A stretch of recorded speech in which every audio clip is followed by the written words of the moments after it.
Hey guys, welcome to another borders, trims, and edgings video. The one you're looking at now is one that I really like, and I have been playing around with it. And it looks similar to a three-leafed clover if you look at it. I guess you can call it clover or whatever you think it looks like in your opinion. You can call it whatever you like.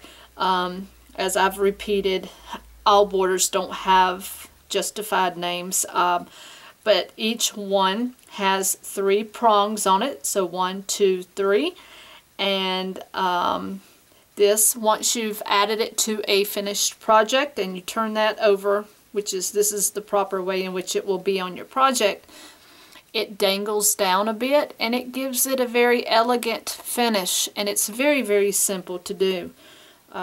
So let's get started with that. So I'll put that aside. So all I simply did was chain up 19 here, and then I turned, or I didn't turn yet. I chained up 19, single crocheted in the second from the hook, and then I just single crocheted across. Okay, so you just have yourself a foundation chain and a single crochet row. Alright, so then once you've done that, you will slip stitch into the next stitch. And for that first prong, you want to chain 3. Then what you'll do is slip stitch right back into the same stitch that you are currently in. And you have your first one. Now your second prong, you will chain up 4.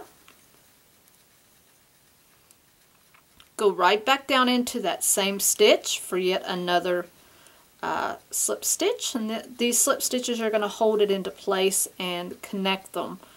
And for the last little prong, you want to chain up 3 and go right back into that same stitch again for that final slip stitch. Okay, so then what you want to do at this point is you want to skip 1 stitch and single crochet into the next, and you're going to slip into the next, and you'll start the process over. So chain up 3 again, go back into that same stitch for a slip stitch, chain 4, go back down and slip stitch again in the same stitch, and chain up 3. Then you'll finish that off with another slip stitch inside that same stitch. And that's your second one. So then in the next stitch you want to skip that stitch, and then you're going to slip stitch into the next one. I'm sorry, hang on just a second. You're actually going to single crochet into the next stitch and slip into the next stitch. Now we got it. Sorry about that. All these S's get confusing. Okay, so you'll repeat it again. You'll do a chain 3, slip stitch into that stitch you're in, chain 4, go back and slip stitch into that same stitch, and chain up 3, and do that last slip stitch into that same stitch. The next stitch you will single crochet, and then the next stitch you will slip stitch. And then you have 3 so far, and they do have just a hair bit of an overlap, not a lot, but that's what gives them the uniqueness and allows them not to lay completely flat, so you do want that. So then you just keep going.